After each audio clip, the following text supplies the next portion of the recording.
भाई साहब ये फरमाइएगा, ये फ़लस्तीन का मसला आपको हल होता हुआ नज़र आता है, और अगर ये हल हो गया तो ये भी पाकिस्तान की एक बड़ी कामयाबी समझा जाएगा क्योंकि पाकिस्तान इसके अंदर बड़ा की रोल अदा कर रहा है। अभी पता नहीं हल से हम क्या मतलब लें। अगर तो लाख इंसान लुक्मे अजल बन जाएं और उसके बाद कुछ हो जाए तो क्या वो हल है?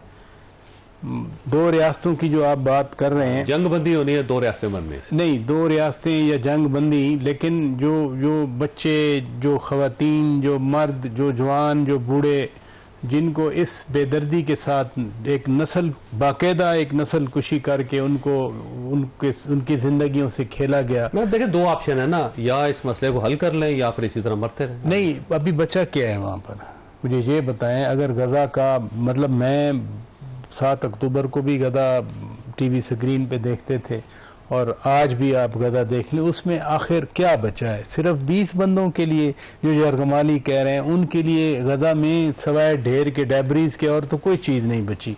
इसलिए पहली बात तो ये है कि ये अगर हाल यही है कि उसको स्मैश करना है, उसको लेवल करना है, एक ईंट सलामत नहीं रहनी, तो वो तो ऑलरेडी वो कर चुका है।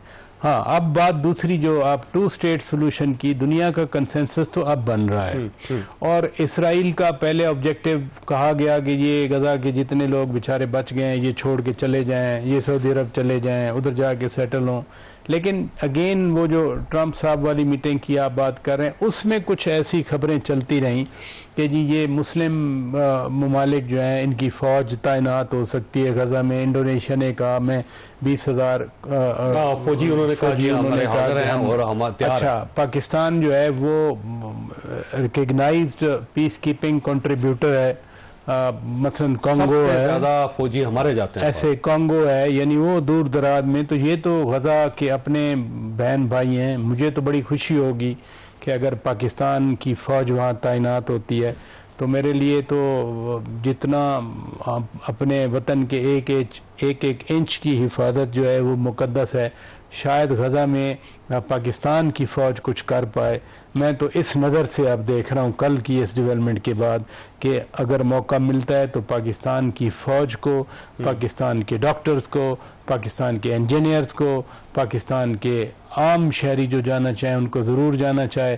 अगर एक ज़िंदगी भी हम बचाने में वहाँ कामयाब हो जाएं जहाँ हज़ारों ज़िंदगियों के से खेला गया, तो मेरा ख्याल है ये हमारे लिए एक सादत होगी और शायद इसी डायरेक्शन में अब मामलात जाएंगे। काज़मी साहब, ये पाकिस्तान तहरीक इंसाफ की तरफ दोबारा आते हैं, बार बार अलीमा खान साहब इमरान खान साहब के बिहाव पे कह रही हैं कि जी मेरे केस जो हैं उनका फ़ैसला कहीं और लिखा जाता है।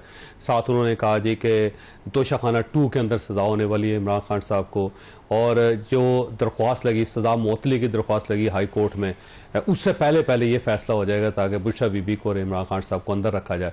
तो एक डिसट्रस्ट है इस पूरे जस्टिस सिस्टम के ऊपर, और जस्टिस सिस्टम वैसे परफॉर्म करता हुआ नज़र भी नहीं आ रहा है, नेगेटिव परफॉर्म कर रहा है। तो इस सारे सिनेरियो के अंदर क्या नज़र आ रहा है आपको आने वाले दिनों में? देखिए, एक अदालती बहरान सी की कैफियत तो है। अब अलीमा खान साहिबा या कोई और सियासी फैमिली या किसी से भी ताल्लुक़ रखने वाला लोग बंदे मुख्तलिफ़ किस्म के बयान देते रहते हैं, लेकिन अगर आप देखें हाल ही में 5 मोअज़्ज़िज़ जज साहिबान चल के इस्लामाबाद हाई कोर्ट के, सुप्रीम कोर्ट के, वाज़े तौर पे नज़र आता है कि एक डिस्ट्रस्ट है, कोई मसला है। फिर बहुत सारे ऐसे फैसले हैं जिनके ऊपर तनकीद होती है कि एक गवाह की गवाही एक इंसान के लिए उसको मुस्तरद कर दिया गया, दूसरे को उसी पे सज़ा सुना दी गई, और बहुत सारी ऐसी चीज़ें। जिस तरह देखें ना, हम कहते हैं कि मामलात हुकूमत ने डील करने हैं तहरीक इंसाफ के साथ, लेकिन कुछ गुडविल जेस्चर्स हुकूमत भी दिखा सकती है ना। अब शाह महमूद कुरैशी साहब बरी हो गए, लेकिन उनकी जमानत का मुकदमा नहीं लग रहा। मोअज़्ज़िज़ जज साहब हो जाएंगे, वैसे घर जा वो मोअज़्ज़िज़ जज साहब जो हैं वो छुट्टी पे चले गए। उनका इस महीने पहले तो वैसे तो पिछले महीने ही कहा जा रहा था कि वो रिहा हो सकते हैं। इसी तरह डॉक्टर करीब वैसे रिहा होने वाले, मैं आपको पहले बता रहा हूँ, क्योंकि मुकदमा अब उनके खिलाफ, अब अगर मुकदमा ही नहीं है, अगर अब भी वो रिहा नहीं होंगे तो देखें ना, पहले तो वो ये, लेकिन जो ही वो रिहा होने लगते हैं ना तो पाकिस्तान तहरीक इंसाफ को बड़ा प्रॉब्लम होता है, कहते हैं क्यों रिहा हो रहे हैं। देखिए, पाकिस्तान तहरीक इंसाफ को तो मुझसे, आपसे, राजा साहब से बड़ा मसला है, पर हमारा प्रोग्राम तो चल ही रहा है ना। जो अपने घर चला जाए, आराम से अपनी फैमिली के साथ बैठ के खाना खा ले, उससे उनको प्रॉब्लम है। ये वैसे कौमी मसला है हमारा, कोई भी आराम से बैठा हो तो हमें बड़ा इश्यू होता है कि क्यों आराम से बैठा है। देखिए, मेरे ख्याल में कुछ चीज़ें ऐसी हो सकती थी कि जिनके ऊपर आप चीज़ों को बेहतर कर सकते थे। शुरू में ख्वातीन जो लोग थी उनकी जिस किस्म की जमानत के केसेस नहीं लगे, अभी भी बुशरा बीबी का जो केस है वो नहीं लग रहा, और हमारे कानून के अंदर ये प्रेसिडेंट मौजूद मौजूद है कि ख्वातीन को और सर्टेन एज के लोगों को एक उसमें दिया जाता है, रियायत दी जाती है, उनके मुकदमात जल्दी सुने जाते हैं, लेकिन यहाँ पे ऐसा नहीं हो रहा। तो इस वजह से फिर दोनों तरफ से तलखी है। बाकी जहां तक निज़ाम अदल है जो है वो हमारे सामने है, मुकदमात तो यहीं पे चल रहे हैं। कल भी उनका गालिबन अलकादर ट्रस्ट वाला केस लगा हुआ है इस्लामाबाद हाई कोर्ट के बेंच नंबर 1 के सामने, तो वो पता चल जाएगा कि कल क्या सूरत हाल होती है। वैसे उनके वकील तो बड़े कॉन्फिडेंट थे, उन्होंने आज दोपहर को ही जब प्रेस कॉन्फ्रेंस की उन्होंने कहा कि कल इधर ही खान साहब खड़े होकर आपसे बात कर रहे होंगे, इसलिए कि कल केस ये तो पिछले 2 साल से सुन रहे हैं। जी जी, ये खान साहब बाहर आ रहे हैं, कौम से खिताब करेंगे सर। एक ये तहरीक इंसाफ वालों के बाहर लाने वाली बातें और दूसरे हुकूमत वालों की सरमायाकारी लाने वाली बातें, ये दोनों 2 साल से सुन रहे हैं। दोनों बराबर नजर आ रही है सारी। ये जो है ना इनकी। अच्छा, वैसे खवातीन के साथ ये ज्यादती नहीं होनी चाहिए। मैं ऑनेस्टली कहता हूँ कि हमारी सोसाइटी डिफरेंट है, और बल्कि वेस्टर्न सोसाइटी भी खवातीन के मामले में डिफरेंट है, और हर जगह पे ना उनको थोड़ा सा फैसिलिटेट किया जाता है और होना भी चाहिए।